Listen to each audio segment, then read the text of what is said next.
it's all gonna be good. Don't worry about nothing, don't worry about nothing, nothing now. It's all gonna be good.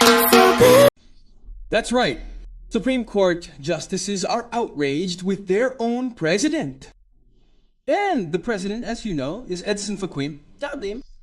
And what did Edson Fachin do, or is he planning to do, that is causing so many justices of our Supreme Court to be outraged, indignant, and upset with him?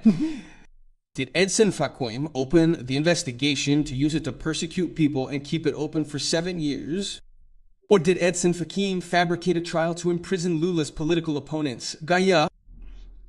Did Edson Fachin travel on a private jet with the lawyer from Banco Master? And then Edson Fachin pulls the entire investigation towards himself, shielding the investigations? Or will Edson Fachin travel and participate in events financed by corrupt companies? What did Edson Fachin do? Did he order the censorship of hundreds of news outlets in Brazil because they say he doesn't like them? No. Edson Fachin has angered many Supreme Court justices precisely because, as president of the Supreme Court, he believes it's time to tone things down and create something called a code of conduct. Fachin proposes a code of conduct for the Supreme Court and irritates other justices. Look at the point we've reached.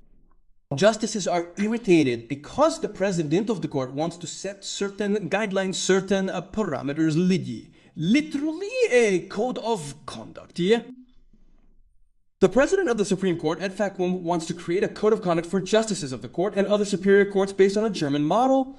Let's see what this code of conduct says and why these people are so outraged. Edson Fachin has put the creation of a code of conduct for members of the Supreme Court and other Supreme Court and other superior courts up for internal debate within the court. Fachin's proposal, according to sources within the Supreme Court, foresees the elaboration of a code of conduct based on the experience of the Federal Constitutional Court of Germany, as the German Supreme Court is called. The idea of the President of the Supreme Federal Court, STF, is that the code should foresee, for example, limits or restrictions on the participation of ministers in private events such as companies involved in carbon fraud, companies that commit fraud or master bank. Look, excuse me, but if you judge a company, I don't think it's good to be financed by it, right? It can send a certain message of discredit to the Brazilian population. Something that generates a lot of criticism of Brazilian magistrates currently. The column found that Fachin's initiative irritated some of the other Supreme Court ministers, especially those from the more rights-oriented wing who usually organize or participate in external events. Currently, there is already a code of ethics for the judiciary drawn up by the National Council of Justice. The STF and the superior courts, however, are not subject to this code. Fachin is trying to do the following. Look, folks, you've destroyed the Supreme Court by shaming Sepulveda. Who else were there? Dicanay, Moreira Alves, Nelson Jobim. People who served on that court, who made history highly respected. The current ministers shame the Supreme Court every day. There are 5-6 opinion pieces and editorials in the major Brazilian press, even on Globo, saying that the STF has gone crazy. Ciudad. It's Napoleonic delusion. Look what they said about Alexandra Moraes. Napoleonic delusion. A Pakistani court gone off the rails. Brazilians see Brazil as a judicial dictatorship. And all Fachin wants to say is this. Look, I don't think it looks good to go to events funded by companies you're judging, right? Because then you give a result, you give a decision, and then people think it's not a resolution, a technical decision. So let's try to stop that. Or maybe it would be interesting to put in the code of conduct that Supreme Court justices cannot vote in cases involving law firms belonging to their relatives, Pamal. Right? Because it seems that people are saying there's even a table paying millions to a certain firm. You'll get a favorable vote from a certain person on the Supreme Court. That's what people are saying on every street in Brazil. This court that defends our democracy. And then Gilmore Mendes comes along, of course, right? We'll never forget that. Gilmore Mendes saying that now it's forbidden to impeach a Supreme Court justice just when the Banco Master scandal comes out.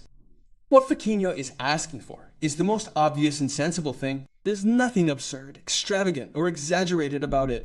It's a code of conduct that says that justices can participate in events where private companies have cases to be judged by these same ministers. Man, it's gotten to a point where the president of the Supreme Court has to do this because before, you know what? There wasn't a code of conduct. Why didn't there ever exist? Because the ministers of the Brazilian Supreme Court knew how to conduct themselves.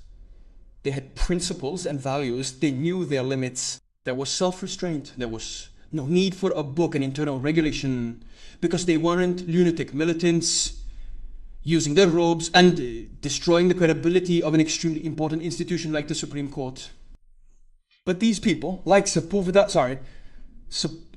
Perhens, Moreira Alves, Nelson Jobim, Joaquim Barbosa, these people no longer exist in the Brazilian Supreme Court. What we have is Gilmar Mendes, Barroso, Alexandre de Moraes, Zanim, Flavio Dino, and unfortunately, we're going to have to, I hope it happens, that the code of conduct has to be carried forward, implemented to know, right? They won't respecting the code doesn't mean respecting the Constitution. They'll respect a code of conduct. It's like you know